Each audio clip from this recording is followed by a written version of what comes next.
मध्य प्रदेश के रायसेन जिले की अपनी ही एक अलग राजनीतिक खासियत है।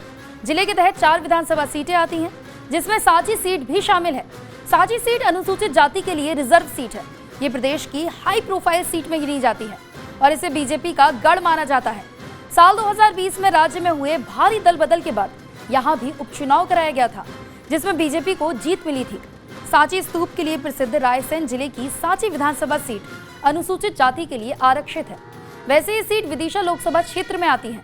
रायसेन और गैरतगंज तहसील क्षेत्रों को मिलाकर बनाई गई इस विधानसभा सीट को परंपरागत रूप से बीजेपी का मजबूत गढ़ माना जाता है।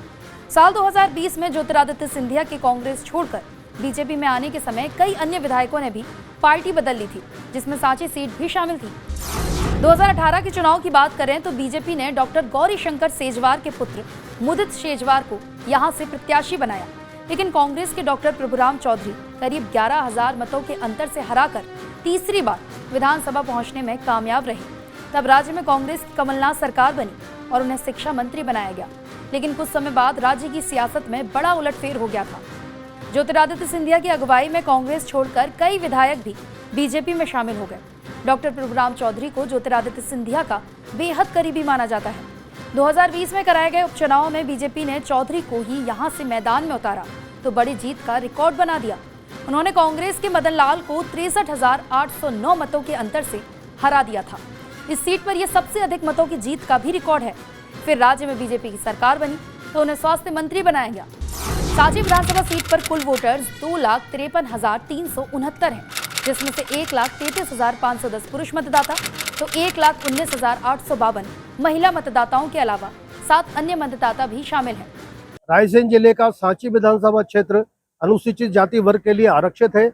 यहाँ डॉक्टर प्रभुराम चौधरी ने भाजपा से चुनाव लड़कर सर्वाधिक 63,000 मतों से जीत अर्जित की थी। सांची विधानसभा क्षेत्र भाजपा का परंपरागत गढ़ माना जाता है और यहाँ से अधिकांशतः बीजेपी ही चुनाव जीतती है। बीजेपी के डॉक्टर गौरीशंकर सेजवार ने 2 बार 1985 और 2008 को छोड़कर शेष चुनाव में जीत हासिल की है और कई विभागों में मंत्री भी रहे हैं। कांग्रेस के प्रभुराम चौधरी ने यहां से डॉक्टर सेजवार को 2 चुनाव में हराया भी है। वहीं 2018 के चुनाव में कांग्रेस के प्रभुराम चौधरी ने बीजेपी के डॉक्टर गौरीशंकर सेजवार के बेटे मुदित सेजवार को 10,813 मतों के अंतर से हरा दिया था। 2013 के चुनाव में डॉक्टर गौरीशंकर सेजवार ने प्रभुराम चौधरी को आसान मुकाबले में 20,936 मतों के अंतर से हरा दिया। 2008 के चुनाव में भी डॉक्टर गौरीशंकर सेजवार ने चौधरी के 9,000 से अधिक मतों को हरा दिया था। हालांकि डॉक्टर चौधरी के बीजेपी में शामिल होने के बाद कांग्रेस से बड़ी संख्या में उनके समर्थकों ने भी बीजेपी ज्वाइन कर ली थी, लेकिन यहाँ बीजेपी 2 खेमों में बंट गई। फिलहाल बीजेपी से प्रभुराम चौधरी की दावेदारी पक्की मानी जा रही है। दूसरी ओर प्रभुराम चौधरी के बीजेपी में शामिल होने के बाद कांग्रेस में अनुसूचित जाति का कोई दमदार और जमीनी नेता नहीं रह गया है। दोनों ही प्रमुख दलों में अंदरूनी तौर पर संघर्ष किया जा रहा है। अगर इस क्षेत्र की बात की जाए तो ये महात्मा बुद्ध के लिए जाना जाता है। यहाँ पर विश्व प्रसिद्ध सांची का स्तूप भी है, जिसे देखने दुनिया भर से लोग आते हैं। इस वजह से इसे शांति की नगरी के नाम से भी जाना जाता है। 12वीं सदी के कई बौद्ध स्थापत्य यहाँ की शोभा बढ़ाते हैं।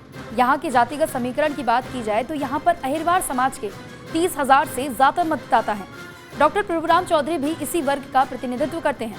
इसके अलावा इस सीट पर करीब 25,000 लोधी और बघेल समाज के लोग हैं, तो कुशवा समाज और मीणा समाज के भी 12,000 मतदाता हैं। इसके अलावा 8,000 ब्राह्मण, 10,000 कुर्मी समाज के मतदाता हैं और इन्हें परंपरागत रूप से बीजेपी के वोट बैंक माना जाता है।